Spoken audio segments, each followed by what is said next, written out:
quando você opta pela opção cirúrgica, quais as opções que existem hoje? Como Ah, funciona? eu tinha um chefe que falava Ah, assim, bem. quando a gente tem muita técnica cirúrgica é porque nenhuma Nenhuma funciona, funciona. nenhuma dá certo. Não é verdade? O homem, ele passa a vida tentando buscar novas técnicas Sim, para tentar reduzir a dor do paciente, perfeito. entendeu? Então, porque é um dos tabus que tem é assim, cara, você vai morrer no pós-operatório. Você não vai morrer na cirurgia, você vai morrer no pós-operatório de dor, vai sofrer, vai... Sim. Eu já tive casos assim. Então, primeira coisa, eu falo para o paciente assim, olha, a grande diferença que você vai encontrar aqui é que você vai ter alguém que vai estar com você no pós-operatório. Tá, O que dói muito para mim pode ser muito pouco para você e vice-versa. tá, Você pisa no meu pé, eu posso ter uma dor. Eu piso no seu, pode ser outra. sim. E a gente tem que entender no primeiro ou segundo pós-operatório qual o limiar de dor daquele paciente e tratar ele adequadamente. Perfeito. Então, o que eu acredito? O que é importante hoje, né, apesar de inúmeras técnicas, é a gente entender, caso a caso, o quanto aquele paciente... A primeira coisa que a gente vai entender é o quanto ele tem de dor. Aquele paciente no primeiro, no segundo pós-operatório, isso é uma conversa que eu tenho com meus pacientes. Olha, independente da técnica que a gente escolher, eu vou, quando você acordar no primeiro pós-operatório, quando eu for te dar alta, eu vou entender o quanto você tem, o quanto você é sensível, independente da técnica que a gente escolher. Lembrar que a sensibilidade minha é diferente da sua. Se eu pisar no seu pé, você vai ter uma dor. Aí Perfeito. você vai pisar no meu. E eu posso ter uma dor completamente diferente. Sim, Entendeu? Cada um tem um limiar de dor.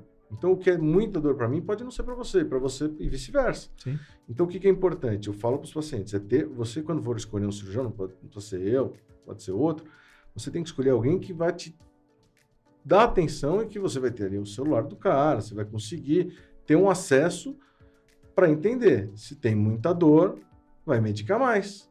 Então, você sai com X de remédio, dia seguinte você pode ter 2X, 3X, 4X. Tá. Às vezes precisa internar o paciente para tirar a dor dele. Olha só. E tem paciente que no terceiro dia está trabalhando. Perfeito. E aí existem várias técnicas. Tá. Existem as técnicas abertas, que a gente fala, e as fechadas, e as mistas. Tá. Então, as técnicas abertas são as técnicas mais tradicionais, né? Você vai lá, puxa o vaso sanguíneo ali para fora, corta o vaso, deixa aberto, ou costura a região, Tá. tal. Essas são as técnicas mais tradicionais. Tá.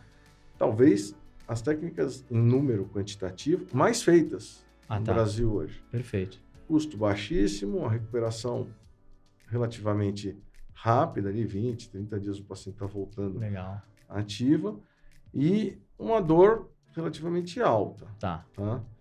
E aí o homem começa a buscar novas técnicas, porque a gente sabe que a musculatura, os nervos estão ali, 1,5 centímetros da borda do ânus. Então, se a gente consegue trabalhar um pouco para cima, a gente consegue minimizar as dores. Entendi. E aí eu tenho o THD, que é aquela técnica que eu faço um ultrassom, acho o vaso e tento dar uns pontos. Eu tenho o grampeamento, que é uma hemorroidopexia, que é um grampeador que volta como se fosse um lifting. Ele vai buscar toda aquela mucosa e trazer para cima, grampear. E aí, caso a caso, a gente vai discutir com o paciente. Alguns livros mostram que essas técnicas minimamente invasivas, elas podem trazer, em casos específicos, até 80% menos dor do que a técnica aberta. Olha só. Entendeu? Então, é interessante bater um papo sobre isso. Tá. Mas você tem que ver caso a caso. Algumas hemorroidas são tão grandes que a gente não consegue resolver unicamente com essas técnicas mais modernas. E aí a gente pode fazer uma técnica mista. Entendi. Você resolve uma parte com um procedimento de grampeamento, mas sobra uma pele ali do lado de fora, sobra alguma coisa diferente, você faz retoques, né? Vai lá e tira. Então faz uma técnica mista. Um pouco com bisturi elétrico, outra... Existem algumas técnicas também agora, que o pessoal tem divulgado muito, mas que é uma coisa muito antiga. A gente fazia 15 anos atrás, estava fazendo isso aí. Que é a ressecção a laser. Tá. Né? Então você vai procurar aí, tem muita gente no Instagram falando e tal, como se fosse uma novidade. Não é uma novidade, é uma coisa que já chegou a ser meio que proscrito assim, pela Sociedade de Procto. Tá. E a gente pode entender que ela não traz grandes benefícios nas cirurgias de grande porte. Então, quando tem a hemorroida saindo tudo para fora, tal, o laser realmente não vai trazer benefício. Tá. Mas, quando a gente tem uma pequena pelinha, um retoquinho para fazer alguma coisa, realmente a gente consegue com o laser ter uma queimadura mais superficial, menos dor e uma recuperação mais que rápido, interessante. o paciente volta Sim. mais rápido às atividades. Legal. Então, mais uma vez, a medicina vem se mostrando a Sim, mesma sim. coisa, caso a caso, a gente vai sentar, vai discutir, examinar, entender o que o paciente tem e montar um tratamento para ele. Agora, tirando essa técnica laser, pelo que eu entendi, todas elas, o grande diferencial ali talvez seja o nível de dor que o paciente pode sentir depois. Sim. Mas eu tenho uma dúvida.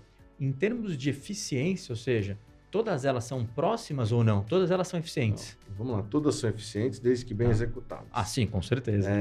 A gente sabe hoje, por exemplo, que a gente tem um nível de ressecção muito, de resolução muito grande no grampeamento, no PPH, que é uma técnica que a gente faz há muitos anos. Na verdade, foi inventada na Itália em 1994. Tá. Né? Olha só. E de lá para cá vem sendo usado em grande parte do mundo. Existe uma meta-análise chinesa, um tempo atrás, falando que o THD, que é aquele técnica com ultrassom, tem um maior índice de recidiva. Tá. Mas a gente também tem que entender se o pessoal estava numa linha muito inicial Entendi. de treinamento para execução da técnica, Sim. porque é mais moderno. Sim. Mas a gente tem bons resultados, tem trabalhos científicos que mostram bons resultados e baixos índices de recidiva com grampeamento. Então, é o que a gente tem, basicamente assim, ou a gente tem ido, hoje na nossa clínica particular lá, ou a gente tem ido para essa parte de cirurgia aberta, convencional, ou tem ido para as hemorroidopexias, que chamam, Sim. que são esses grampeamentos.